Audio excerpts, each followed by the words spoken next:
tonight, the radical Muslim Brotherhood government in Egypt, you know, the one we give $1.5 billion to in aid, the one we're currently equipping with F-16 fighter jets and Abrams tanks, they are now on the brink of collapse. Violent protests continue at this hour all across the country as citizens fight in the streets against Egyptian President Mohamed Morsi and his rule.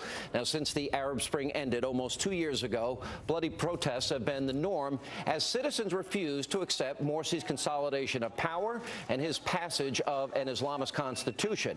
And now even Morsi's own aides sense that the end is near. Now, with the country's defense minister now saying, quote, the ongoing conflict among the various political forces may lead to the collapse of the state and threaten the future of our coming generations.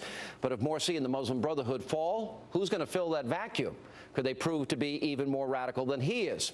Here with her perspective now, Fox News contributor, #1 New York Times bestselling author, Culture of Corruption, Michelle Malkin. Michelle, welcome back.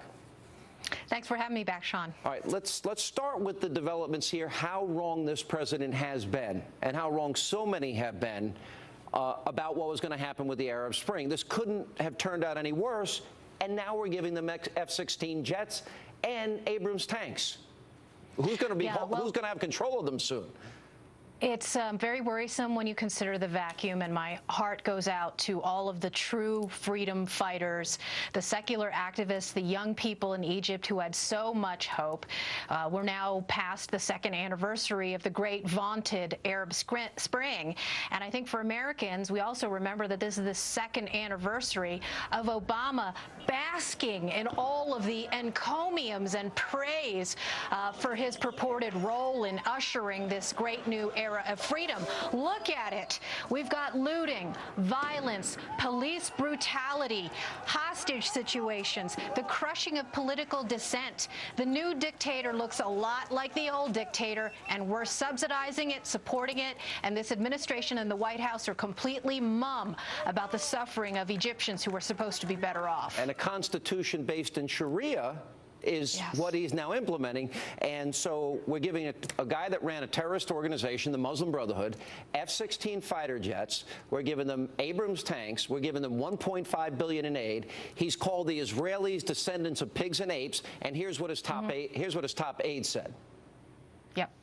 التي ما جاء بها الأعداء الصهاينة والأمريكان إلا لتكون على عكس وضد إرادة الشعب الفلسطيني وضد مصالح الفلسطينيين إما الصهاينة وما يريدون وإما الحرب. هذا ما يعرفه هؤلاء المحتلين لأرض فلسطين المعتدين على الفلسطينيين هؤلاء مصاصي الدماء مشعلي الحروب أحفاد القردة والخنازير. مقاومة في فلسطين، مقاومة فلسطين في داخل أرض فلسطين عسكرية ضد هؤلاء الصهاينة المجرمين الذين يعتدون على أرض فلسطين وعلى الفلسطينيين. All right, so that's what Morsi himself said. Now, here's what his top aide said. He said, U.S. intelligence agencies, in cooperation with their counterparts in allied nations during World War II, created it, meaning the Holocaust, to destroy the image of their opponents in Germany and to justify war and massive destruction against military and civilian facilities of the Axis power, and especially to hit Hiroshima and Nagasaki with the atomic bomb. So he's just like Ahmadinejad in terms of what he says about Israel. That's right. And you and several others were very prescient in warning about being careful about getting what you wanted. And what Obama wanted, obviously, is this Muslim Brotherhood anti-Semite, murderer, and crusher of basic personal liberties now in charge. Who knows? I think we pretty much know what all of the arms and airplanes that we're sending them, the billions of dollars in federal foreign aid, is going to do. And these people have always been for the establishment of an Islamic caliphate. And I don't think that the response now from the young freedom fighters could be any better put than a sign that we featured at my Twitter curation aggregation site, Twitchy, earlier this week. The sign said in English, it was a message to the world, and Obama in particular, and it said, quote, you can look it up, Obama, you jerk, the Muslim Brotherhood is killing Egyptians. Yeah. All right. Why is this cry not being heard around the world? listen, here's the really dangerous part of this. They're on the brink of collapse, Michelle.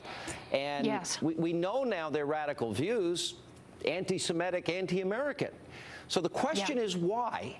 Why can we see this ahead of time, not Obama? Why now, seeing a collapse, we don't know who's going to be in charge, why give them F-16s, one of the most powerful jets in the world? Why? Help me out. What is he thinking? Well, look, I mean, there are only two logical answers, and one is, one, willful blindness, a willful and deliberate denial of reality, and two, some sort of tacit wish or hope for the exact kind of consequence that we end up with. Either way, it's sickening and disgusting, and it's a horrible position for America to be in. Every single member of this administration should answer for it. And when journalists have one of those rare opportunities to grill either President Obama or Hillary Clinton or any member who's responsible for our foreign policy, they should stick it to them, because this is blood on our hands. All right, Michelle, Malkin, this is not going to end well. It is going to end very badly. It already is ending badly. And this is really at the height of irresponsibility. Good to see you. You too.